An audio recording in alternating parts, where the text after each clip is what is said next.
Leo and Mia, two best friends with an insatiable appetite for adventure, were exploring the deep, dark woods behind their neighborhood. The kind of woods your parents always told you to stay out of. Sunlight struggled to pierce the thick canopy of leaves, casting long, dancing shadows that looked like grasping fingers. After what felt like hours of trekking over tangled roots and mossy stones, they stumbled upon it. A house, or what was left of one. It stood silently in a small, overgrown clearing, looking like a forgotten relic from a nightmare. Its windows were like vacant eyes, staring out at the forest.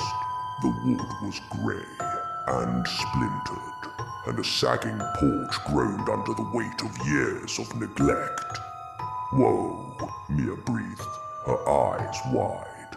Leo, trying to sound braver than he felt, nudged her.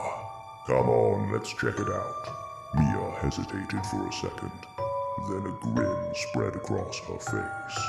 Race you to the door. The front door was already ajar, hanging crookedly on a single rusty hinge.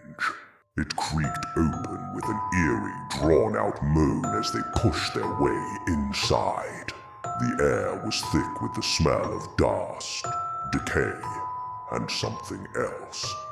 Something cold and metallic, like old blood. The inside was even worse than the outside. Furniture was draped in ghostly white sheets, and cobwebs as thick as cotton candy hung from every corner. This place is ancient, Leo whispered, his voice echoing in the cavernous main hall. It's creepy, Mia added, clutching his arm. They were about to explore a doorway leading into what looked like a dining room, when a floorball creaked from the far end of the hall, near the base of a grand spiraling staircase. They both froze, their hearts hammering against their ribs. Slowly, they turned their heads, and that's when they saw it. It wasn't a person.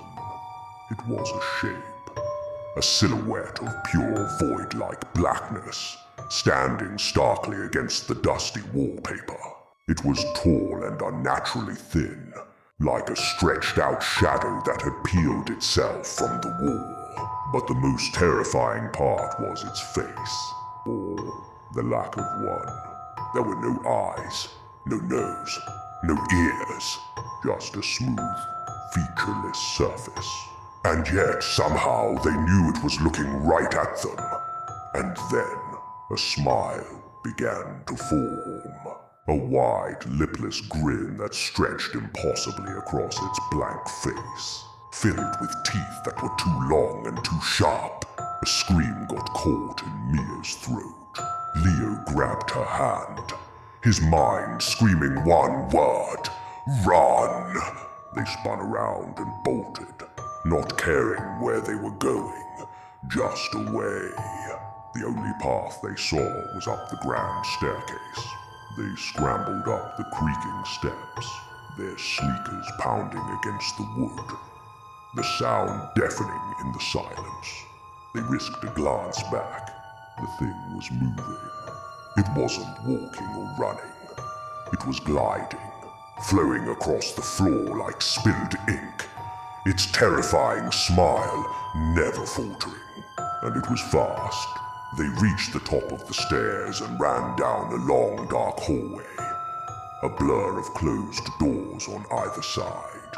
But the thing was right behind them. They could feel a sudden intense cold radiating from it, a cold that seeped into their bones. Just as they reached the end of the hall, a black, spindly arm, tipped with claws like razors, shot out. It swiped at them. A searing pain erupted on Leo's arm, and Mia messed back as the claws tore through their jackets and skin. They screamed. A real terrified scream this time, fueled by pain and pure, unadulterated fear. That was it. There was no fighting, no hiding. They had to get out.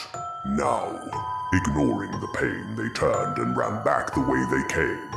Back towards the staircase. Back towards the monster. They didn't even look at it this time. Just flew past the dark shape. Their feet barely touching the steps as they tumbled and slid down the stairs. They crashed through the front door, bursting out into the dim afternoon light of the forest, gasping for air, tears streaming down their faces. They didn't stop running.